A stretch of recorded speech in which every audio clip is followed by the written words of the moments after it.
پلار مې مړ دی ورونه مې کېښود د دې ستا شکر دی د الله نه ګزاره کوي دا واړه راته بیماره دي اوس د دوی ستا بنده راځي واخلي مو چې دی به میاشت ده بچي دې مور له خوږېږي دوی چې تودي زه به تاسو ته دا ویم دا موسی چې دی هغه د خپلې مور مشر زوی و د دې نه پس د موسی یو بل ورور دی او هغه تقریبا 4-5 کاله عمر یې دی نو د بدقسمتۍ سره وایو چې آیا موسی هغه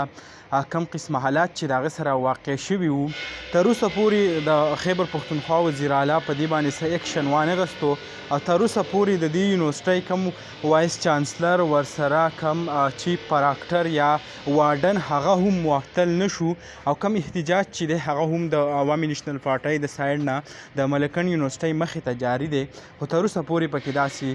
مخې ته څه رانغله چې په هغه نسبت سره موږ ووایو چې آیا موسی ته هغه انصاف میلاو شو یعنې که تاسو وګورئ لکه که دا احتجاج او په دې کې تاسو شرکت ونه کوئ نو سبا چې کم دی دا د هر چا سره هغه کیدی شي او هر موسی چې کم دی بیا داسې پیدا کیدی شي ځکه چې که موږ د یو حق تپوس ونه کړو نو بیا زموږ حقونه چې کم دي هغه به دغسې رواني او موږ چې کم دی هغه به په تیارو کې پاتې یو البته دا کومه ویډیو چې هغه په ټیک ټاک باندې ډېر زیاته شیر کېږي دا تاسو چې په سر کې وکته چې دا د مور ویډیو ده نو په دې کې څه حقیقت نشته دا هغه شبیر بونیری چې کم دی هغې د یو بل زنانې سره ویډیو کړوه او اوس خلک هغه رالي تصویر او څه پرې ولګوي او هغه شیر کوي نو په دې کې څه ریالټي نشته دا د بل چا ویډیو وه دغه ویډیو به تاسو سره هم شریک کړئ انشاءالله بله ویډیو کې ملاویږو الله حافظ